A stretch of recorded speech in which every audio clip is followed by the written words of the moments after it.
Welcome, Edward. It's really a great pleasure to host you in that talk. So thank you that you accepted our invitation. And I would like to start with a question, a personal question. So why did you jump into this issue of community building? What was your personal and the deepest motivation you had jumping into that? That's a great question. First, let me say it's wonderful to see both you and Maciek again, and it's a delight to be here with you. So I think there were two reasons I jumped into community building, and I think many people attracted to intentional community and other kinds of community building often have similar reasons. The first was just that I really needed it on a personal level. I was in my mid-late 20s and doing a lot of learning and growing, and some of my own personal history, family history, was catching up with me. I had both of my grandfathers were an alcoholic, and added to those family dynamics. So I had a lot of personal healing work to do. I had a sense of loneliness, had a lot of friends, but still a sense of loneliness. So was drawn to community building because it was a healing experience for me, and I needed that connection. And at the same time, I had this inner calling to want to spread this work to other people. I knew how valuable it was for me, and I wanted the world to have this also. And I think many people attracted to community for the same reasons. One, just their own need for connection with other people, their own healing, or just a fuller, more meaningful life. And then also there's some sort of inner dynamic of, for many people, a spiritual dynamic of wanting to pass on this good news and experience to help bring peace to the world. Mm-hmm. So during your lifetime, you started to engage in community building processes, and you were one of the person who was working with Dr. Scott Peck. So he's probably the most famous, I think, in our context, the most famous person who was devoted to community building. Can you say more? How was it for you to work with that kind of person like Scott Peck? Yes, it was incredibly inspiring. It was a very intense time. The need for community is as great as ever, but just working with him, he brought a great intensity to everything. He was incredibly intelligent and wise. He was also very human and had his flaws as well. But he was a great, what he saw, just a little bit more about him and how community building came to him in his practice, in his psychiatry practice, but also as he traveled the world speaking about community in America and Europe. He saw that there was a great loneliness in the world and great separation between people and growing us versus them, a great polarization. And he saw that this, he called it a loss of community, and that this loss of community was really the source of so many of the world's problems, whether it be everything from depression and unhappiness to addiction, crime, poverty. So he devoted the latter part of his life to it. But, he was an amazing spiritual teacher, incredibly smart. He was also a real introvert. He would always joke that Scott Peck, the teacher, was much more interesting than Scott Peck, the person, because he was just, when you got to know him, he was really just kind of a quiet person. But as a teacher, he was, just very amazing and dynamic. I guess I don't know how much you want me to share, but I would say for me personally, one of the things that I remember most about him was maybe two stories. He was incredibly committed to telling the truth, no matter what, and having the people around him tell the truth, no matter what. So I was maybe 27 when I first started working with him, and if I exaggerated anything, he was completely on me. So it really was a great gift to me, especially as a young man, being mentored by having an older man giving me this attention and growing as a human being, but also as a man and commitment to telling the truth. But also another quick short story about his vulnerable side.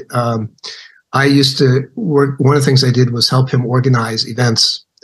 And we would put on large events where 1,000 people would come and he would speak.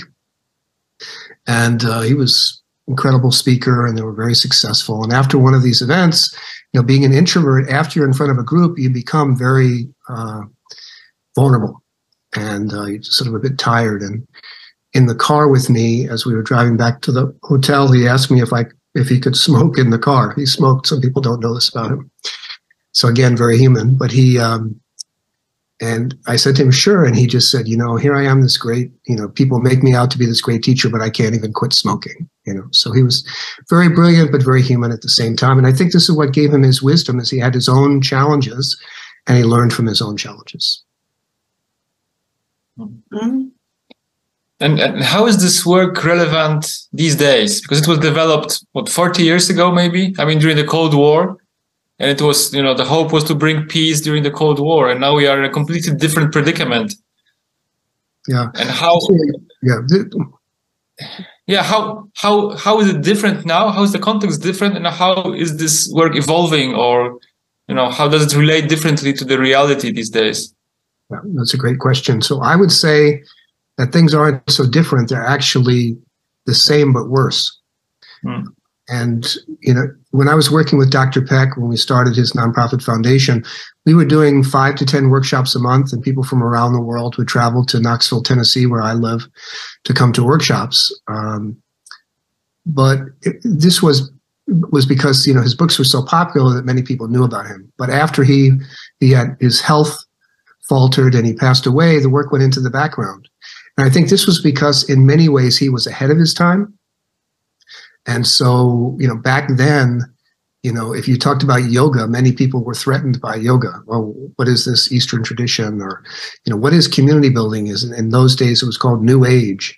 And so in many ways, he was ahead of his time, and the world just didn't quite understand community building, except people who were, maybe doing this kind of work or spiritual work.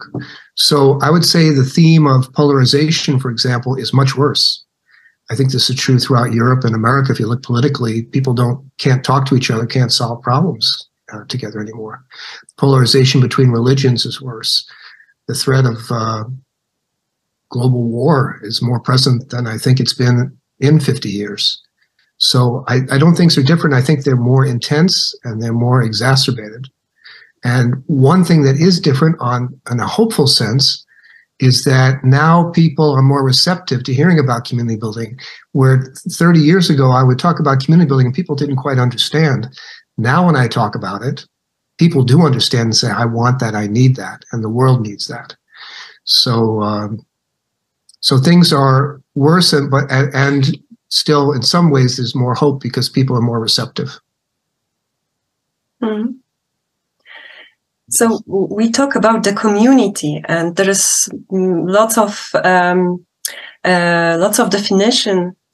definitions of the community, and lots of people are taking into the consideration what does community mean exactly. And I know that here is a very special understanding of the community. Can you say more? What does the community mean in that sense we are talking about here? Yes, thank you for that. Also asking a very good question. So as you say, the word community means many different things to different people. And these different meanings are all valid and helpful. So for example, sometimes people use the word community to mean a geographical area, the Warsaw location, or the New York community, or the Polish community, or the Rome community. Sometimes people use it to mean a certain kind of person. So the Christian community, the Jewish community, the Muslim community. In America, maybe this is true in Poland as well, sometimes people use the word community to talk about housing projects or a certain kind of neighborhood, co-housing.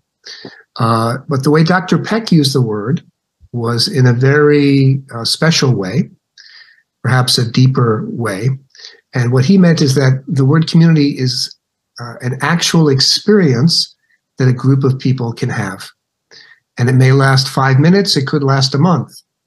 but and if you have a spiritual perspective, you could describe it as a spiritual experience also.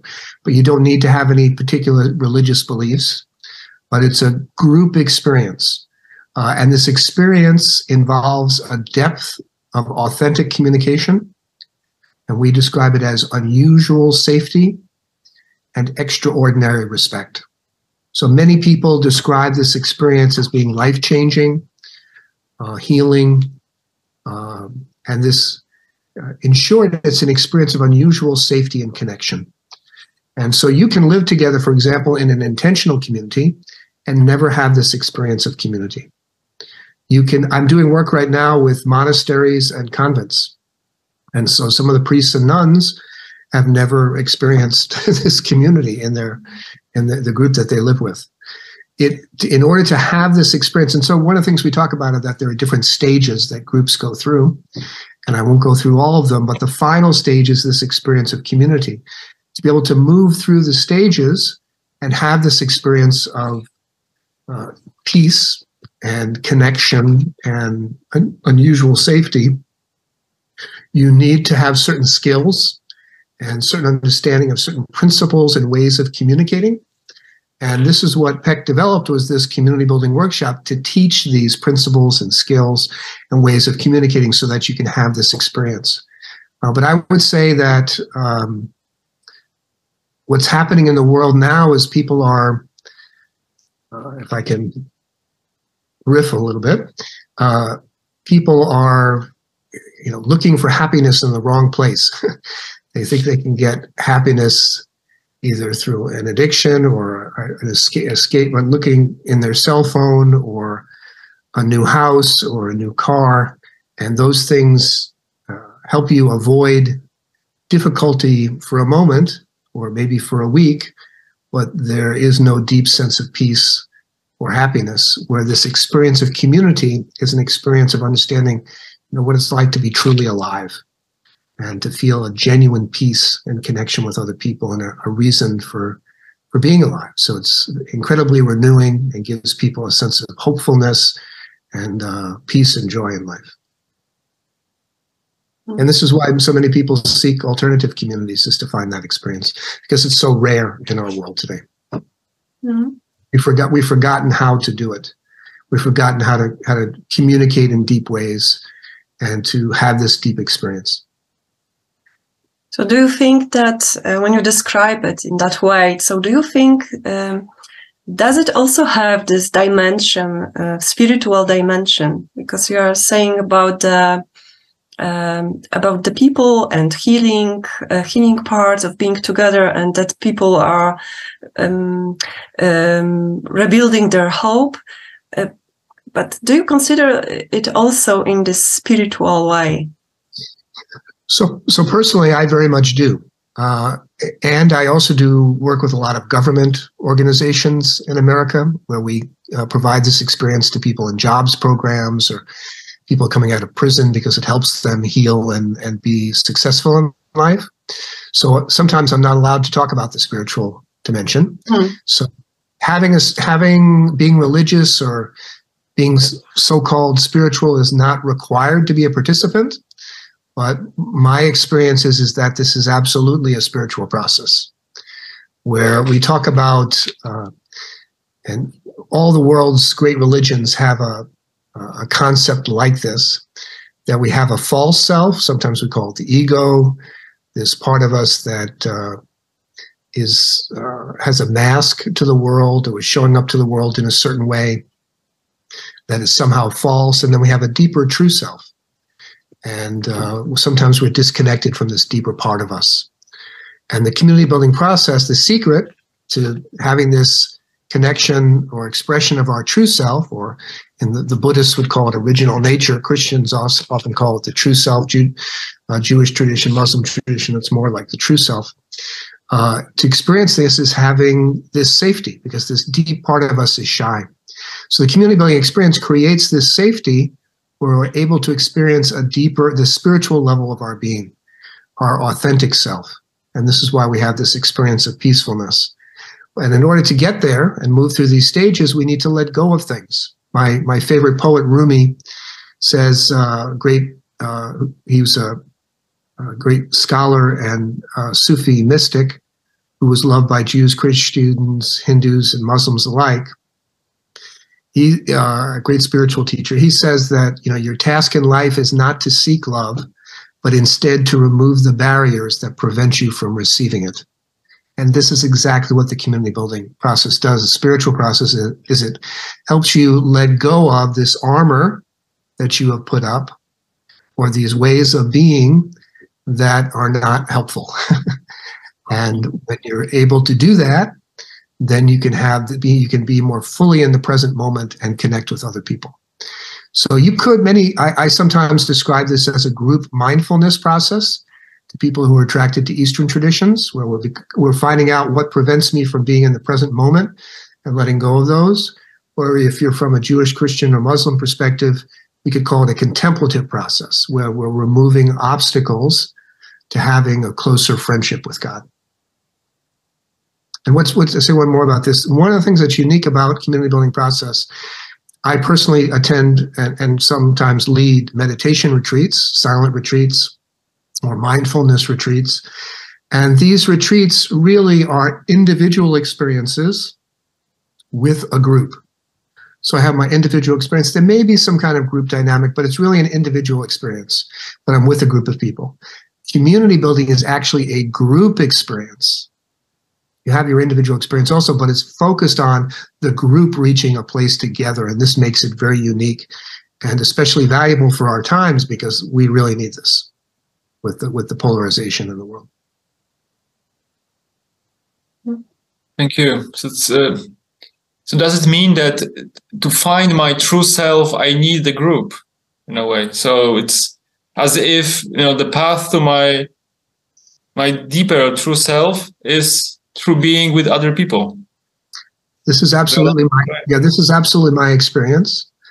Some mystics might say, well, you can find it just in a relationship with spirit or with God.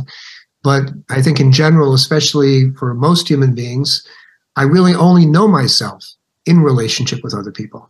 And I really don't know who I am unless I'm in deep connection. And if I'm stuck in this, this false way of being, I really never get to know myself. And so many people experience community building as really meeting themselves for the first time, or a safe place to get to know themselves deeper in a deeper and deeper way. So absolutely, I come to know myself and know myself more in connection with other people, in deep, authentic connection with other people. As far as I know from my own experience, this is also a very risky and dangerous process. So when you are with people and when you need to face all the personal, very deep issues which are between me and other people. How do you see this process from very inside perspective? So when you are inside and you are shy, you have all these thoughts about yourself and other people, and how to go through that to this experience of being in the community. Yeah, so I have several thoughts about the way you describe that. The first thing I would say about the community building process, as Peck designed it, one of the things that's very wonderful about it is that you're not required to speak. You only speak if you choose to speak, or the way we say it, if you're moved to speak. So many people I've been to, because of my work, I've been to many trainings, and especially introverts are put in these situations where they're forced to talk, and it's really not safe, and it's very can be very abusive. So what's interesting about community building is that it's very gentle, but at the same time very intense. And the more you're willing to engage, the more intense it can be. But what that also means is that the more benefit you can receive. Just like most things in life, the more you put into it, the more you get out of it. And the process, one of the guidelines, several things. One is to say that our facilitators, the reason why we created Community Building International was to ensure that we have very high quality and very high standards for facilitation. And the facilitator's job, one of their key jobs is to, of course, to help lead the group to an experience of community, but another job is to make sure that it is safe so that no harm can come to anyone. But at the same time, the process does involve what we call taking a risk, being vulnerable. Dr. Peck was very famous for saying that, many people come to a workshop and they think, well, the biggest gift I can give to this workshop is by being very wise or saying something very insightful, or, But what's true in community building, the greatest gift, and Peck, I'm quoting Peck, the greatest quote you can give your community is the gift of vulnerability. It's where you take a chance and take off your mask and let people see you and know you. And sometimes when you say, dangerous, this is the dangerous part. It's just taking a risk and letting people see you because you're stepping into the unknown. Mm. Or you're surrendering, accepting, letting people see a part of you that you're uncomfortable about, or feeling feelings that you avoided. So this is the risky part. And it's a paradox that the more you risk, the more you receive. It goes back to that Rumi quote. Am I willing to let go of my obstacles so that I can be seen and receive more? So the process is gentle in the sense that no one is harassing you, but at the same time it's tense in that the process works on you. And from a spiritual perspective, in a way, spirit is working on you and encouraging you to come forward and take a risk and make your contribution. And your contribution is not a wise comment, it's just being yourself.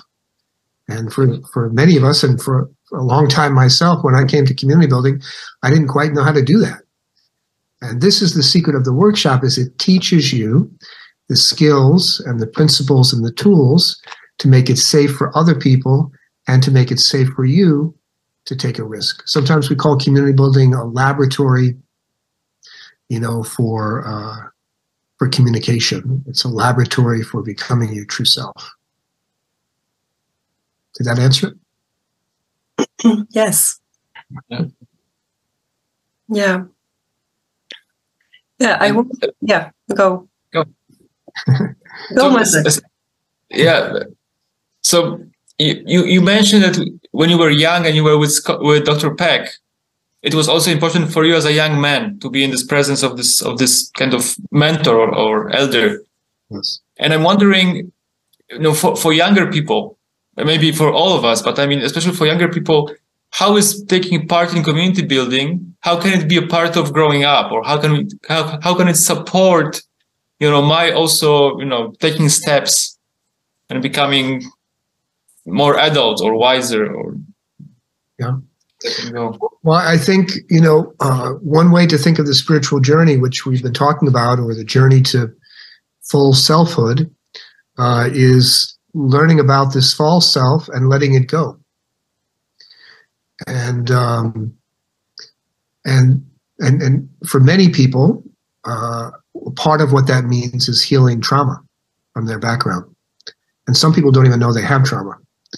And the secret to healing trauma, and there's lots of research on this, is creating safe spaces where I can talk about difficult things or even positive things, because sometimes it's, I need safety to talk about something that's really special to me, that's positive, and be heard without being judged. So I think young people in a way get community. I mean, they know what's not important, and they're aware of that the world needs, there's some change that needs to happen, and that they need to be a part of bringing it into the world. And that's this, and the connection to the environment, to me, is like it's all the same thing.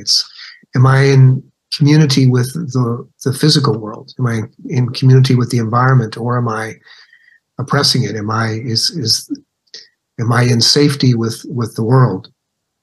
So it gives me a chance to, as a young person, discover who I am, and have older people who have been through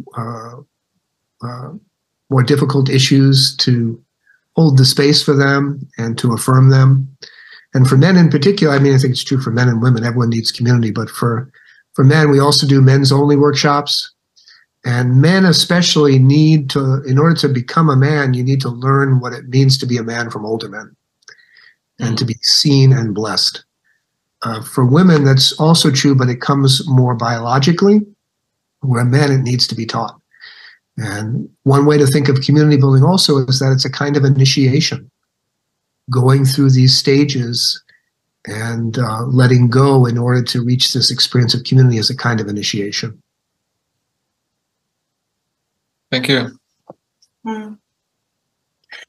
So if we... Let me just add one thing, that yeah. One of the ways I'm thinking back because of your questions to my 20s, that what I remember about those experiences with Scott Peck, and also I had as a mentor Robert Bly, a very famous poet, who was the founder of the men's movement, bringing men together to support each other and become better fathers, better husbands, better brothers, sons, and learn how to be strong and also vulnerable at the same time.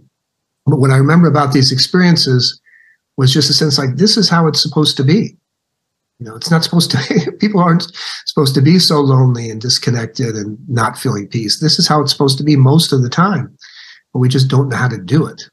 And so it's hard to grow up without, in other cultures, Malidoma Some, a famous author from Eritrea, he used to say, if you woke up in the morning and you were feeling you had a bad dream, you would tell your family about it, and you talk about it. Usually it was solved. If it wasn't solved, your aunt and uncle would come over, or your next door neighbor, and they would solve it.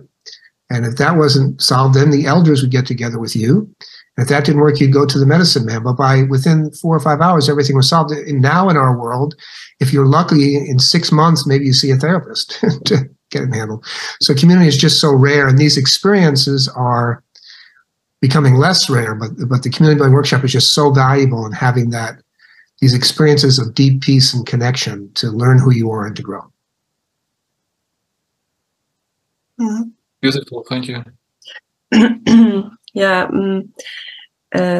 So I really liked what you say, that this community building process is like an initiation, and I wonder if it could be also initiation to the adulthood, because it's like I see also the similarities. So, for example, I can show myself to the people. I can stand for myself and what is important for me, and also think about something bigger than me personally, about the community. So, and I can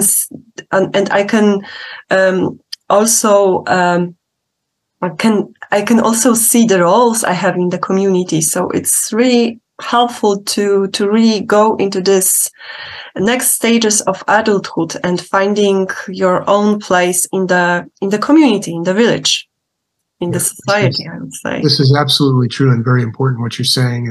And some people, depending upon where you are in your journey and what different experiences resonate with different people, but some people go to a workshop, then they go to 5 or 10 more workshops after that because it's so valuable for them. Each time they become more of who they are. It is a journey to adulthood. The process itself, in a way, I've never thought of it that way, but it really is a way of letting go of immaturity, or letting go of the things you don't need or that are false, which is part of the journey to adulthood.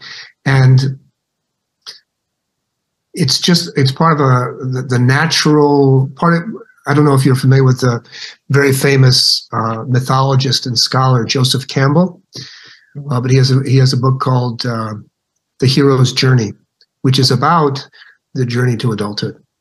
And in the hero's journey, I'm making this very brief, but you face some difficulty, and myths from around, what he talks about is myths from around the world talk about this hero's journey, and all the different religions, it's about a hero's journey, where I go into the wilderness, or I go underground and I'm dealing with some difficulty, whether it's anxiety, depression, or lostness, or some loss or some kind of challenge.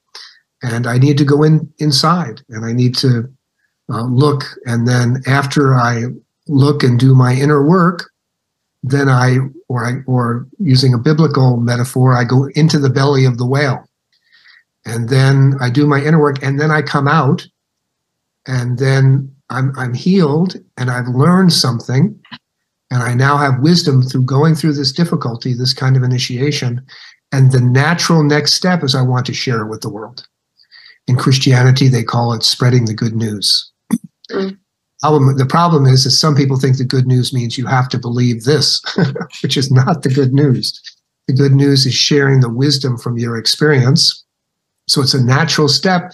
Like you're saying, it's not just about me, that being a human being is also about contributing. Community building helps you discover your purpose.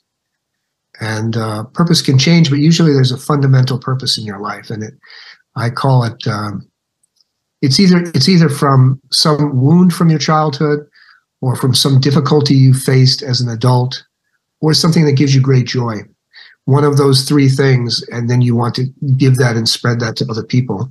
And the community building process helps you become aware of that, and then to become a more adult member of the community. That it's, when you're younger, maybe it needs to be a little bit more about you, because you're still growing and learning. And this is a part of the job of the elders, and there aren't many true elders in the world today. But the elders in the circle help mentor you to reach that point where now you're ready to contribute. And some people, they think they're ready to contribute when they're 23. Maybe they are, but it's Robert Bly used to say, you really don't know what your gift is to the world until you're in your late 40s. So maybe that's true, maybe it's not. But the process, being in community and community building really does help you in that journey to adulthood.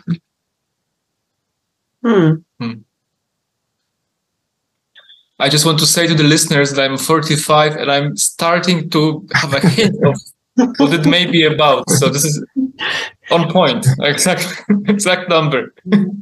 I think part of what he was saying too is that the world is so caught up in being famous, and you need to be famous by the time you're 25. And, your real gifts don't come forward until you've had enough failures. And then, because most wisdom comes through failures, a little bit from success, but mostly from failures. And then you really have something with depth to contribute. That has to do with real happiness and real peace, not simply escaping the difficulties of reality.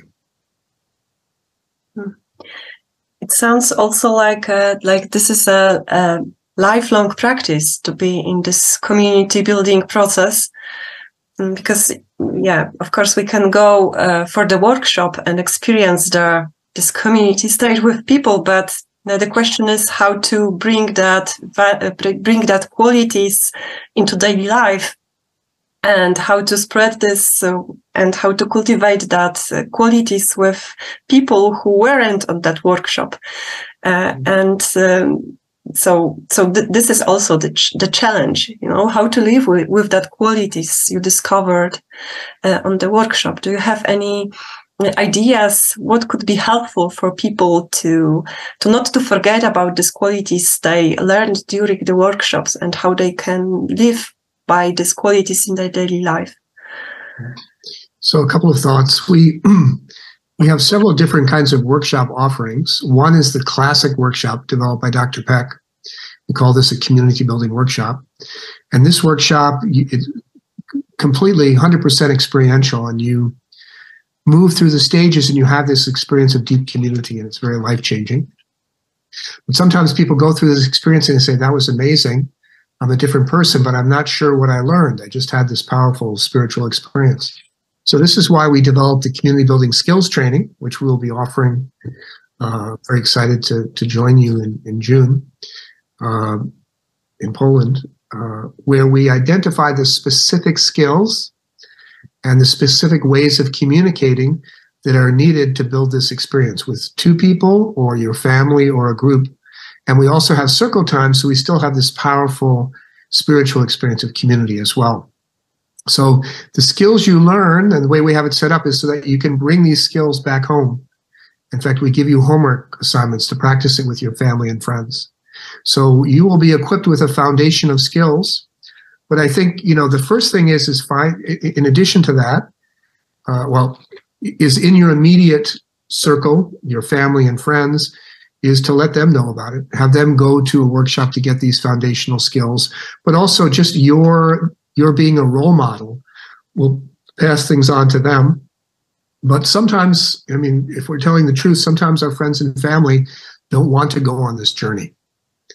And so we need to find other people who are committed to the journey. And this doesn't mean we're not practicing these skills and ways of being with our family, and they'll appreciate it because they will feel heard and listened to in a way they might not have ever experienced. But the first thing is to find other people who are committed to this depth of communication. So finding a circle to be a part of once a month. And we offer those online. Of course, in person is always better. And this is a part of the work of Community Building International. We thank you for both of your leadership and help spread this work. We're hoping that circles will come out of, this work in Poland so that people will have circles to be a part of. And Dr. Peck, so that's the key thing, is places where you can continue to be supported and share what's going on in your life, places where you can continue to practice the skills and keep growing as a person. Then Dr. Peck used to always say, the secret to community, people would always ask, well, what do you do after this workshop? And he would always say, the secret to community is more community. So you need to get together with other people and organize another workshop. Or organize an advanced training, organize circles. So the more you pass it on, the more you receive. And every workshop is unique because it's different people there with different stories. And you will, so passing it on is a part of the answer. Just having a circle for myself is part of the answer, but spreading it to other people is a part of the process of having it continue for yourself.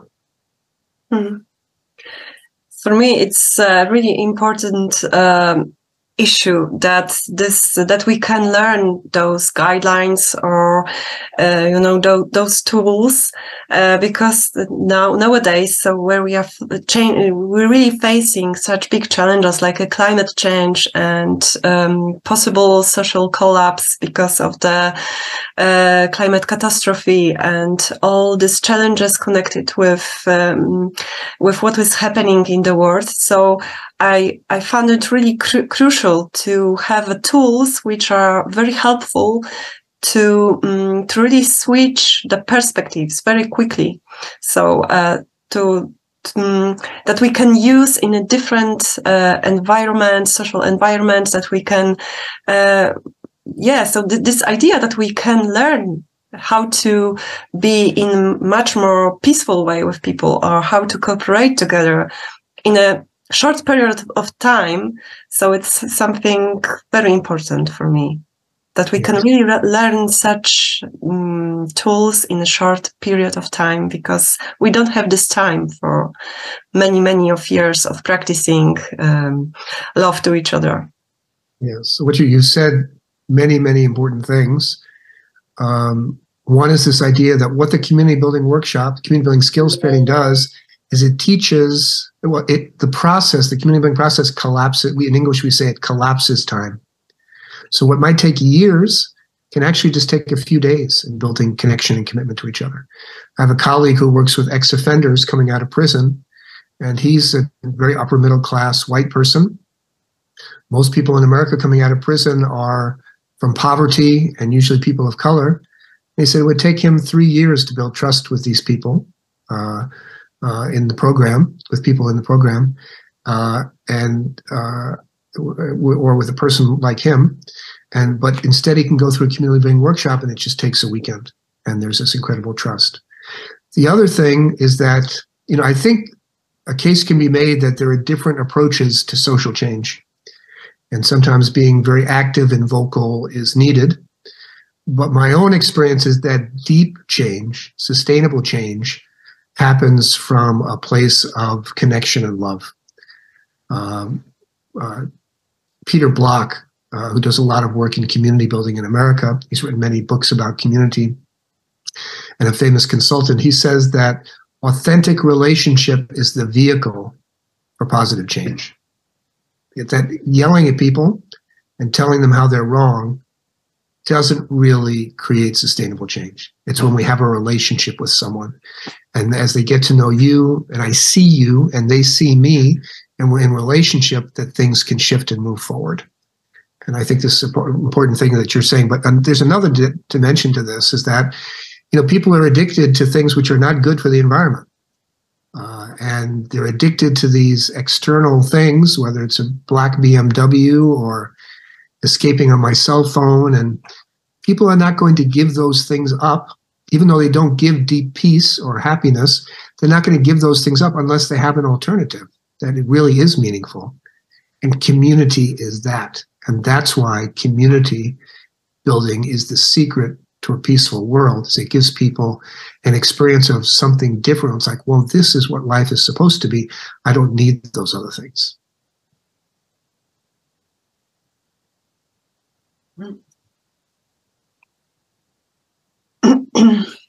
So what will you suggest to the people who want to start a community or the project? So the question comes from this, that we here in Poland, we have lots of projects and people want to gather together and to create something together. But we don't have many successful stories to share from Polish ground. And in Poland, we call it a human factor, that this human factor is like a problematic issue in that we can't create something which is really working. So what would be your suggestion, from which point to start, or what to think about? This is a big question. So I'm going to cover it very quickly, but this would be an hour conversation just by itself. Yeah. Maybe we can do a separate talk.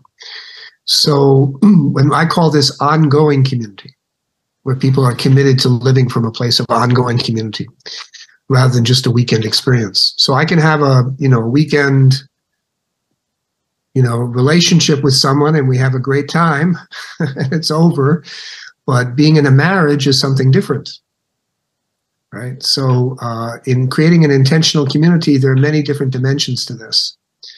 One is organizational, and we have a lot of learning and about what is needed for the foundation of a successful, ongoing organization.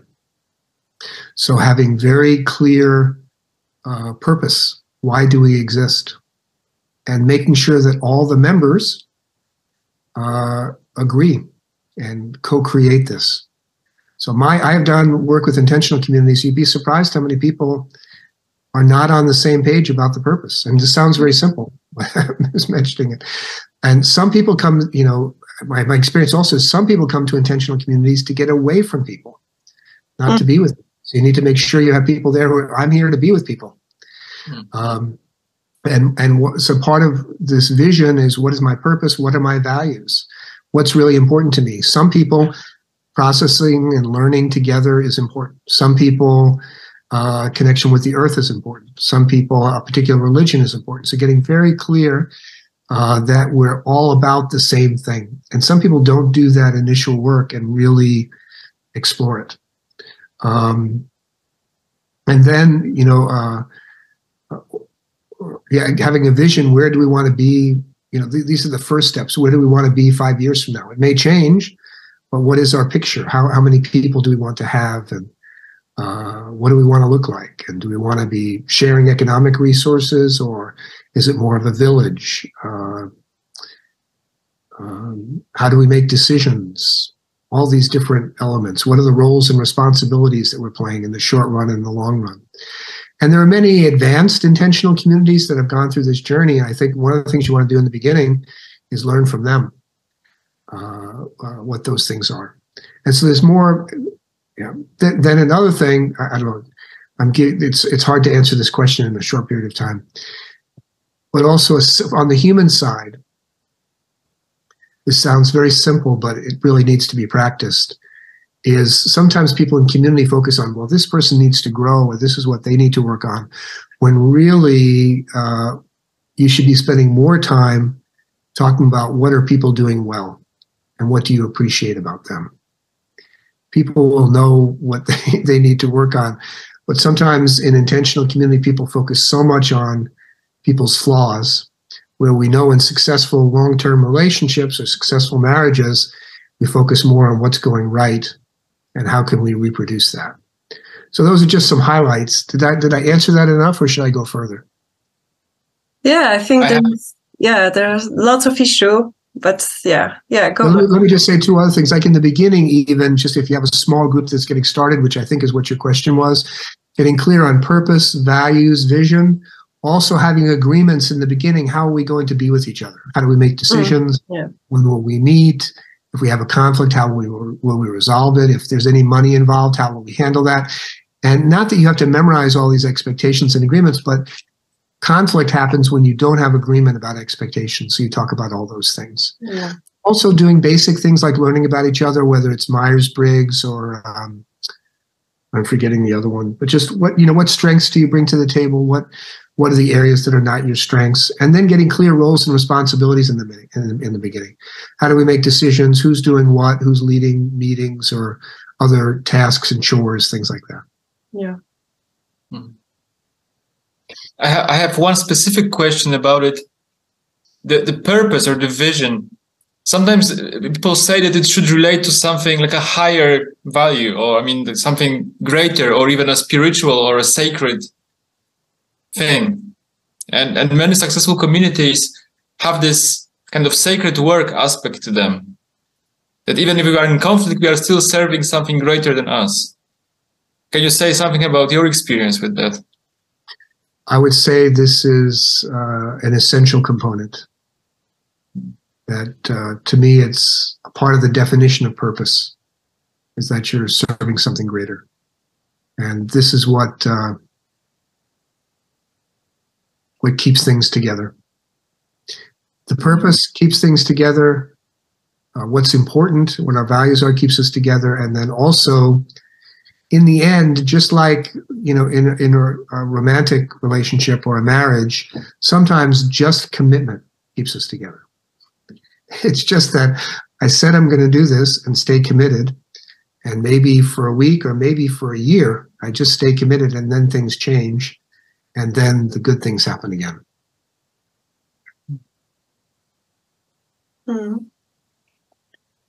Yeah. I'm really happy that you will come to Poland and we will have a chance to meet on our land and to feel also the nature, and also to meet with people who are willing to contribute to this beautiful work of building communities and creating the network of people who are working on that issue. So I'm really happy also to be the part of it. So I feel joy right now, and I'm really grateful. Yeah. And I just want to affirm both of you and thank you for doing this work. It's the work that needs to be done in the world today. And for anyone who's listening, there are many people who think that community is not possible anymore because of bad past experiences. And they're frightened that it might not work.